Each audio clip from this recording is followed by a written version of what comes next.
안녕하세요, 여러분. 혹시 이런 생각해 보신 적 있나요? 우리 애가 결혼하더니 예전 같지 않네. 전화 한 통 없이 지내는 날이 많아졌어. 도와주려는 건데 왜 부담스러워하지? 자녀가 결혼하고 나면 부모 입장에서 서운할 때가 많죠. 하지만 그게 곧 관계가 멀어진다는 뜻은 아니에요. 오히려 건강한 거리를 유지하면 더 가까워질 수 있습니다.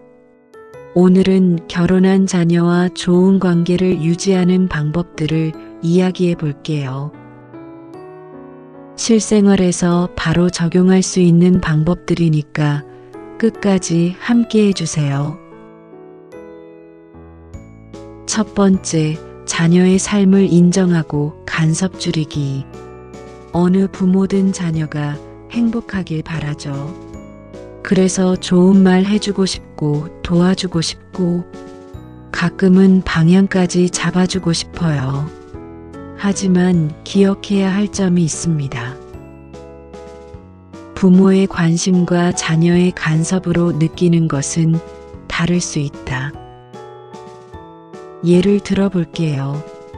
며칠 전 딸에게 전화했는데 퇴근하고 너무 피곤하다고 했어요. 그런데 저는 그걸 듣고 내 남편이 집안일 좀 도와야 하는 거 아니니? 라고 말했죠. 그랬더니 딸이 한숨 쉬면서 엄마, 우리 방식이 있어 라고 하더라고요. 이런 경우 우리는 도와주려고 한 말이지만 자녀는 잔소리나 간섭으로 느낄 수 있어요. 결혼한 자녀들과 서로 이런 불편한 상황에 자주 맞닥뜨리고 있다면 조금씩 고쳐나갈 수 있는 해결 방법은 무엇일까요?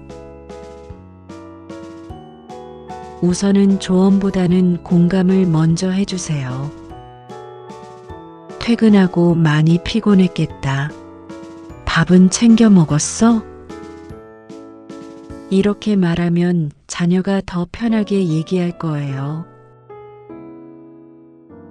두 번째로, 조언은 요청받을 때만 하기. 부모는 경험이 많잖아요. 그래서 자녀가 힘들어 보이면 바로 해결책을 주고 싶죠. 하지만 조언을 너무 자주 하면 자녀가 부담을 느낄 수 있어요. 내가 듣고 싶은 조언만 듣고 싶다. 이게 대부분의 자녀 마음이에요. 예를 들어 며느리가 요리를 잘 못한다고 생각돼서 이렇게 해봐 라고 자꾸 말하면 며느리는 부담스러울 수 있어요. 이럴 때는 조언을 하기 전에 한마디 물어보세요. 이 부분 어려울 텐데 내가 도와줄까? 자녀가 원할 때만 도와주면 관계가 더 편안해집니다. 그리고 세 번째로는 자녀의 독립적인 생활을 존중하며 경제적 경계를 설정하는 게 좋습니다.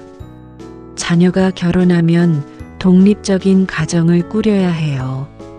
그런데 부모가 경제적으로 너무 도와주면 자녀가 스스로 설 기회를 잃을 수도 있어요. 도움이 습관이 되면 책임감이 줄어든다. 예를 들어 자녀가 갑자기 급하게 돈이 필요하다고 했을 때 이유도 묻지 않고 바로 주는 것보다 도와주긴 하는데 너희도 계획을 세워보는 게 좋겠다 라고 하면 자녀도 스스로 해결하려고 노력할 거예요. 도와줄 땐 원칙을 정하세요. 큰 돈은 쉽게 빌려주지 않기. 도움을 주되 자녀의 계획을 먼저 듣기. 장기적인 의존을 피하기. 이렇게 하면 돈 문제로 인한 갈등도 줄일 수 있어요. 네 번째는 너무 자주 연락하지 않기예요. 자녀의 생활 리듬을 존중해 주는 거죠. 부모님은 자녀가 궁금해서 자주 연락하고 싶죠. 하지만 자녀 입장에서는 일하고 가정을 돌보느라 바쁠 수도 있어요. 연락이 적다고 사랑이 없는 건 아니다. 예를 들어 하루에 3번씩 전화를 하면 자녀는 부담을 느낄 수 있어요. 대신에 연락 주기를 정해보세요. 주말에 1번씩 통화하는 걸로 할까? 이렇게 하면 서로 부담 없이 연락할 수 있어요. 그리고 문자 한 줄 보내는 것도 좋아요. 오늘 날씨 좋네. 건강 잘 챙겨.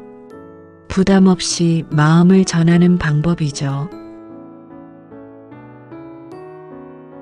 마지막으로 5번째는 특별한 날은 축하하되 강요하지 않기예요. 부모님 입장에서는 명절이나 생일에 자녀가 꼭 찾아왔으면 하죠. 하지만 요즘은 자녀 부부도 각자의 일정이 있어서 예전처럼 모든 명절을 함께 보내기 어려울 수도 있어요. 자녀에게 선택권을 줘보세요.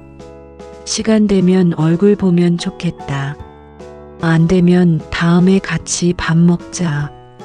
이렇게 말하면 자녀가 부담을 덜 느끼고 오히려 더 시간을 내보려 노력하고 찾아오려고 할 수도 있어요. 그리고 작은 선물이나 손편지로 마음을 전하는 것도 좋아요. 엄마가 너 좋아하는 간식 샀어. 이런 사소한 행동이 의외로 관계를 더 가깝게 만들어요. 그럼 이제 오늘 이야기한 결혼한 자녀와 건강한 거리를 유지하는 5가지 방법 한번 정리해 볼까요? 1. 자녀의 삶을 인정하고 간섭을 줄이기. 2. 조언은 요청받았을 때만 하기. 3. 경제적 도움은 원칙을 정해서 주기. 4. 연락은 자녀의 생활 리듬을 존중하며 하기. 5. 특별한 날은 축하하되 강요하지 않기. 여러분, 부모와 자녀 관계는 억지로 유지하는 게 아니에요. 서로 존중하면서 자연스럽게 이어지는 거죠. 너무 가까워도 갈등이 생기고 너무 멀어져도 서운하니까 적당한 거리를 유지하는 게 중요합니다. 혹시 오늘 이야기 들으면서 공감되는 부분이 있었나요? 여러분은 자녀와 어떤 방법으로 좋은 관계를 유지하고 계신가요? 댓글로 남겨주시면 다른 분들께도 좋은 팁이 될 거예요. 그럼 다음 영상에서 또 만나요. 건강하고 행복하세요. 건행.